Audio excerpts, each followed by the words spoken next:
And imperialism. This is a very important topic कि 19th century में कैसे एक देश, नेशन एकत्रित हुआ अलग अलग छोटे छोटे रीजन से और एक बहुत बड़े देश का निर्माण हुआ। तो पहला पॉइंट हम देखेंगे beginning of imperialism. By the last quarter of 19th century, 19th शताब्दी के पहले, nationalism no longer retained its idealistic liberal democratic sentiment of the first half of the century. Second point, we can see it became a narrow creed with limited ends. Third, during this period, nationalist groups became increasingly intolerant of each other and ever ready to go to war. इतना intolerance हो चुका था कि कभी भी ये लोग एक युद्ध के लिए जा सकते थे। Fourth point, the major European power manipulated the nationalist aspirants of the subject people in Europe to further their own imperialist AIIMS.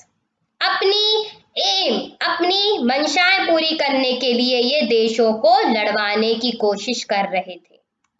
अब इसमें इंपॉर्टेंट पार्ट सेकंड पैरा में पेज नंबर 26 में आ जाता है बल्कन। क्या बल्कन में कॉन्फ्लिक्ट हुई थी? तो जैसे कि अभी अपन ने पहले पढ़ा कि 19th सेंचुरी में नेशनलिज्म मींस लिबरलाइजेशन। तो नेशनलिस्ट ग्रुप इंटॉलरेंट हो चुका था, कभी भी वार के लिए आ सकता था। तो यूरोपियन पावर क्या कर रहे थे? मैनिपुलेट कर रहे थे नेशनलिस्ट एस्पिरेंट्स को। इसी समय 1871 बल्कन्स, ये भी इंपॉर्टेंट क्वेश्चन है, चैप्टर के बुक के लास्ट क्वेश्चन 5 भी दिया हुआ है, कॉन्फ्लिक्ट ऑफ बल्कन।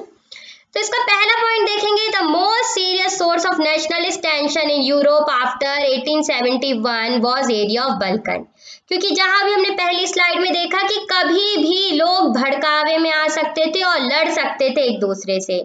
तो Balkan region geographical ethnic variation है जो Romania, Bulgaria, Albania, Greece, Macedonia, Croatia, Bosnia and Herzegovina, Slovenia, Siberia, Montenegro inhabitant करता है।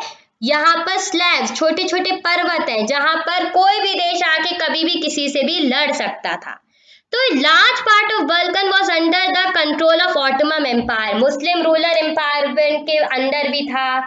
तो ये और ज्यादा भड़काऊ जगह हो गई थी, या कभी भी कोई भी देश यहाँ पर आके लड़ लेता था एक दूसरे देश से, कोई भी जीत जाता।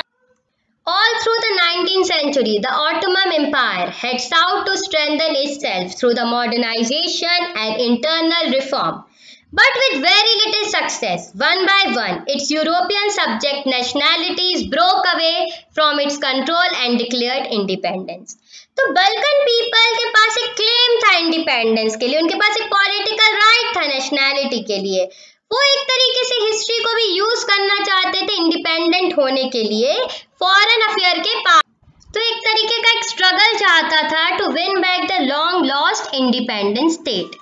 Next point is the different Slavic nationalities struggled to define their identity and independence. The Balkan area became the area of intense conflict. इस कारण से ये एक तरीके का एक कॉन्फ्लिक्ट एरिया बन गया था जब कभी भी कोई भी रीजन आके लड़ सकता था। इसको हम ऐसे भी समझ सकते हैं कि people who live here are called slaves, क्योंकि ये डरे हुए लोग रहते थे, अलग अलग जगहों के थे, रोमानिया, बल्गेरिया और ऑटोमन एम्पायर में बल्कन को कहा गया in history we were independent and now we are struggling to free ourself. तो एक तरीके से बल्कन पीपल डिफरेंट आइडेंटिटी के साथ यहाँ रह रहे थे कॉन्फ्लिक्ट एरिया में, कभी भी इनको मरने का डर था। They want to expand their area and always trying to kill each other. European power was carrying out their hands and always trying to kill each other. European power had trade and colonies.